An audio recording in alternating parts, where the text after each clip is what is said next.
are some new cards that we need to talk about inside of the Rage of the Abyss set, chat.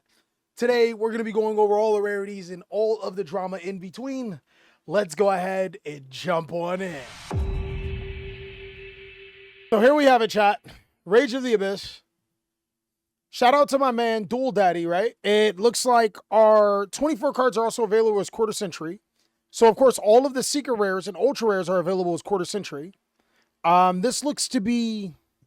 Okay, let me get you a picture of this card. We always get, like, a card that comes out as a 25th Quarter Century Rare exclusively. And this is our version. I wish we had a better picture of it. Because, like, the glare is... Or, you know, the glitter's in the way or whatever. But this is it. Its effect is pretty trash. If this fusion summon card cannot be destroyed by your opponent's card effects, your opponent can also not target this fusion summon card with card effects. While you have that effect's actually good. While you have 25 more cards in your graveyard, this fusion summon card gains 4,500 attack and defense. That makes it 9,000. And that's pretty much going to symbolize how long they're going to be doing 25th anniversary Quarter Century Rares, right? If this card has 25 or more cards in your graveyard, you can destroy all cards your opponent controls. Or if your opponent has 25 or more cards. So, really, really finicky card because it requires 3 monsters with 2,500 original attack and defense. And I want you guys to think of this card as like this. Oh, no, there's a better picture. Dope. I want you to think of it as the Magician cards that we got, right? Oh, wow. It's going to take me straight to that. So, I want you guys to think of that. So, it's pretty much that, chat. It's not really much else to talk about. Let's see what we got here. So the Blue Eyes is a secret rare.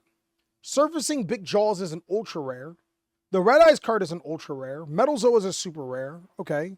The Red Eyes cards don't seem to be really hard to get. Is there anything good here that's common? Chaotic Allure Queen, that's bad. The Goblin Biker Wild is a super rare. That's not bad. So it looks like Goblin Biker will continue the trend of being super rares. The primordial monsters are not going to be expensive, it seems. This is the most important card outside of the spell. Lacrima is a secret rare. Go figure, chat. But fortunately, you only need 1 Lacrima. So, it's not the end of the world. The Memento is a common. That's dope. The Mermail cards are secret rare and ultra rare, respectively. Almost was expecting this, though, right? Because you have another Mermail card that's ultra rare, too. You got the Poseidra, ultra rare. Yeah, I don't think anybody's really surprised when it comes to Mermail cards being the hard to get cards. But what I am surprised is that the cover card, Shark Drake Levice, is a super rare. It won't even, is this the first cover card that came as a super rare, chat? We got Fraurus as a secret rare. We already knew that. It happened in Ignition Assault. Okay. All right, cool. Thank you for pointing it out, though. That's still kind of crazy. So yeah, this is the first wave. My initial thoughts on this is that some of the cards in here should be harder to get. The Azamina cards so far look really cheap, which I like, right? Moregana is not the most important one. It's actually Arcelago. You play maximum one Moregana. You play maximum 1 of these cards. So these cards aren't going to be incredibly expensive. Anything that you see as a secret rare that's theme specific, that only needs 1 copy, players only need 1 copy of, it's not going to be expensive. So like, for example, there's another card that's secret rare, that the Lacrima. Requiem was also a very expensive card upon sneak peek, but you only needed 1. So it became like a $9 card. Lacrima could very much follow that type of plot line. I think it's more likely for that. Oh, Azamina Sylvia super rare too. Holy crap. That's crazy. The Centurion being a super rare, that's kind of good. Right? The next page, the Hallowed Azamina is a super rare, chat. That's a miracle. They didn't gouge us on the Azamina cards, so I think that that's pretty good. Yoconyx is a secret rare? No, chat. Deception is a secret rare. I spoke too soon. This is the Sinful Spoils Azamina card you need 3 of. So, I spoke just a little bit too soon when I said that Sinful Spoils or the Azamina cards wouldn't be expensive. It seems like the easy, the ones that you only need one of's, super rare. This set is, oh my God, I'm kind of sick. Like, I'm about to vomit on, like, oh my God, chat.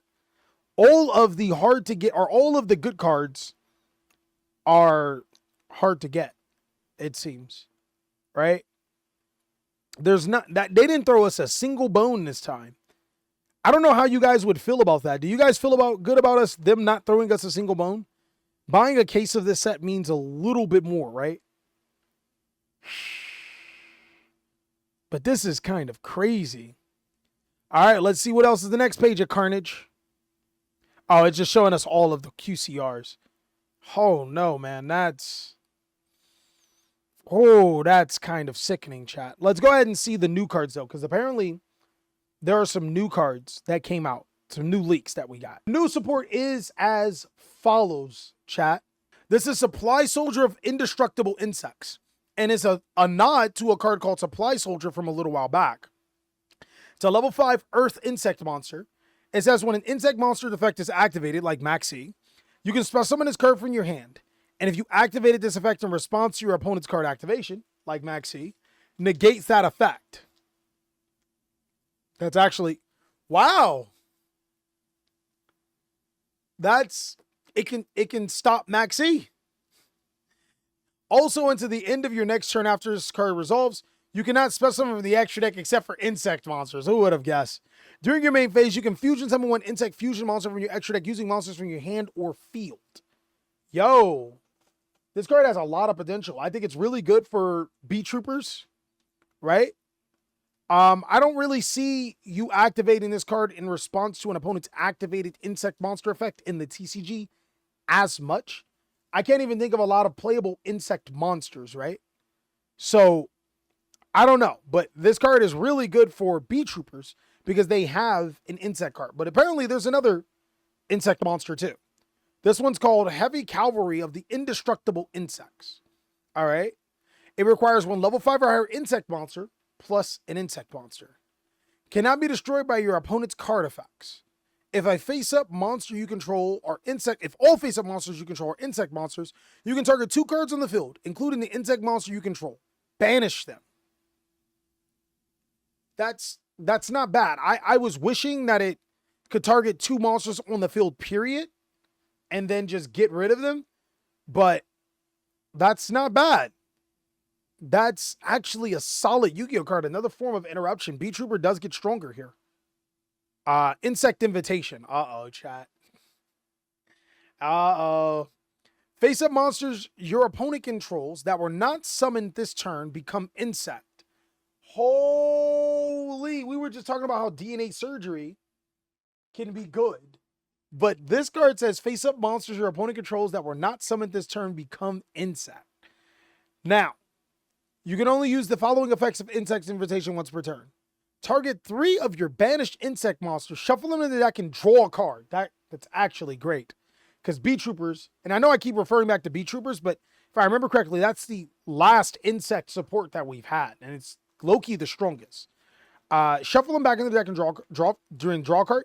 During the end phase, if this card is in your graveyard because it was sent from your hand this turn, you can place it in your spell and trap card zone. Holy crap. At first, I was like, it's kind of gimmicky, chat. But not only does it give you draw power, it also allows you to be able to get it to your side of the field, and it helps you set up for your Supply Soldier of Indestructible Insects. And the cool thing, chat, is the crazy thing is that you can Super Poly in this deck now. And you can Super Poly into this. Bro, B Troopers just got kind of sick, no? I think B Troopers got a lot sicker, chat. And we do have Battle Wars cards coming in this set. Yes, we do. Oh, in the next set. Man. Holy crap. The Ultra Human. Now, this is psychic support, so possibly gold pride. Cannot be tributed or destroyed by battle while face up on the field. You can only use effects once per turn. If your opponent controls a face-up card you own, you can spell summon this card from your hand. During the end phase, This card was normal summon or special summon. You can place this to the bottom of the deck. Then you can return one face-up card you own to your hand. So I guess it's good for getting rid of kaijus, stuff like that. I don't really see a world where this card is ultra competitive. Now, there just so happens to be, and I know my memory bank, a psychic deck, and that psychic deck particularly allows you to be able to swap control of your cards with your opponent's cards. And I guess this card can combo well with that, but I don't really mess with it. Next is Penelope Sisters. The total levels of monsters you control are less than or equal to the levels of all monsters your opponent controls. You contribute this card, add one level 7 or higher plant or insect monster from your deck to your hand. During the end phase, take 2,700 damage if you do not normal summon or special summon the added monster, or a card with the same original name after activating its effect. I hate that it's a fairy, but low key, chat, it allows you to be able to get a lot of plant and insect monsters to your hand or to your field. There's a way to get this card out quickly. I'm thinking 1-for-1 getting this out, and sending insect monsters like Resonant Insect don't really hurt you. This card could be good. I just hate that it's a fairy. Right? Next is Release Brainwashing. We had a monster card called Remove Brainwashing. Now we got Release Brainwashing. If a monster is tributed from the hand or field, target one face-up monster your opponent controls and apply this effect based on the player who owns that monster. If it's you, if you tributed a monster from the hand or field, target one face-up monster your opponent controls, and then apply following effect based on... If you own the monster that your opponent has, take control of it, but return it to the hand during an end phase. If your opponent controls that monster, then you get to negate the effects of that card to the end of the turn. Yes, this is the card from Remove Brainwashing. It is. So, yeah, that's not bad. I don't see this card being incredibly viable, but it's not bad. Denial Deity Doden. This card requires one light monster and two monsters except from the field or graveyard, meaning that you can't use in Fiendsmith sequence to summon this card. This fusion summon card cannot be destroyed by battle as long as no monsters. Sequence can only fusion summon fiend monsters anyways. You can't even summon this. As long as no monsters on your field or graveyard share an original name with any monster on your opponent's field or graveyard, monsters you control cannot be destroyed by card effects. It also says you can send from your hand deck or extra deck to the graveyard one monster with the original name as a monster your opponent controls or in your opponent's field or graveyard. Target one monster on the field or graveyard and banish it. Another okay card, chat. These cards are just okay. There's nothing that really strikes my eye right now. I think that the insect support so far is the best support. Next is Butterfly Fish. This card is sent to the graveyard to activate a monster effect. You can add it to your hand. That's really good. If a monster is sent to your graveyard except by battle, while this card is in your graveyard, you can discard one card, special summon this card. It's an interesting effect. You can only use one Butterfly Fish effect per turn and only once per turn. You cannot special summon except for water monsters the turn you activate either effects. So discard fodder that returns itself to the hand. And then if a monster is sent to your graveyard except by battle while it's in the graveyard, you can summon this card. It's not a tuner, but it is a level 3 monster. This may be one of the better cards for Mermail 2. I agree. So he came back with Milk as promised. Sick. Next is QQ Enagian. If this card is in your hand or graveyard, you can reveal one level 9 monster from your hand, except Enagian. Special summon both this card and the revealed monster in defense position. Also, you can't special summon from the extra deck except for level 9, rank or level 9 or higher monsters. All right. Oh, I'm sorry, except for rank 9 or higher monsters, not even levels. You can only use the effect of once per turn.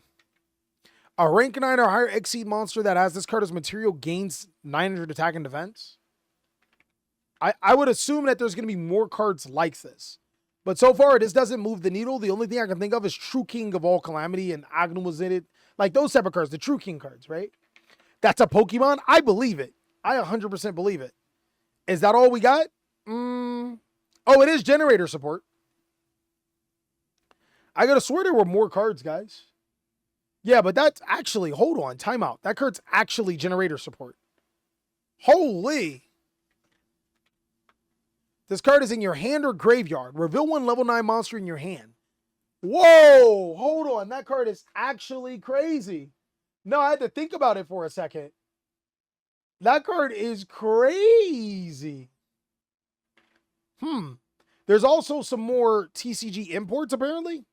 We have Cursed Fire King. I know this card, chat.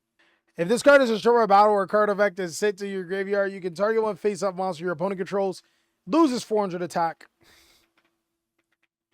And then if you control a Fiend Tuner, you can special summon this card. If this card is special summoned, you can target one monster your opponent controls, it loses. This card's complete trash. Don't even worry about it. Now, Rescue Hedgehog says, you can banish this card you control, special summon 2 level 3 or lower monsters from your deck with the same type, attribute, and level. 1 normal and 1 effect monster. But their effects are negated and destroy them during the end phase. And the next 2 cards, or maybe the last card, is Splitting Planetarian. You can banish this card you control, special summon 2 level 3 or lower insect monsters from your deck with the same name as each other, but their effects are negated. Also banish them during the end phase. Yo, that card's actually pretty good. The first card that came to mind was the Bee Trooper Scout Buggies. They can summon themselves, then you link them off, and then when you summon the Bee Trooper Scout Buggy back, you get another one. So yeah, overall, I think that these cards are pretty solid. Really good cards, and hopefully it helps the game out. So the new support in the OCG, the new set, Supreme Darkness, guys, is going to give us 2 new cards. I'm going to talk about it. We have a new Fiendsmith Fusion and Fiendsmith Rex Treminade, I believe, guys. That's okay. This card says 1 Fiendsmith Fusion monster plus 1 Fusion or Link monster. Okay. And it says if this card is Fusion summon, you can discard 1 card, send 1 Night Fiend monster from your deck or extra deck to the graveyard. It's unaffected by non-Fiendsmith cards. Effects while it's equipped with a Fiendsmith quote spell. Then if it's sent to the graveyard, you can target one other Fiendsmith card in your graveyard of banishment and add it to your hand. Solid card. Lastly is Fiendsmith Kyrie. This card says this turn your light fiend monsters cannot be destroyed by battle. Also, any battle damage you take is halved. All right. Its graveyard effect says you can banish this card, fusion summon 1 Fiendsmith fusion monster from your extra deck using monsters you control as fusion material. So it looks like the initial Fiendsmith support is busted, but everything after the Fiendsmith support has been pretty tame. It's been regulated to the deck or requiring you to play more Fiendsmith cards, which I agree. In between that and the new cards, I think we're going to be all right. I think Yu-Gi-Oh! Is going to be okay.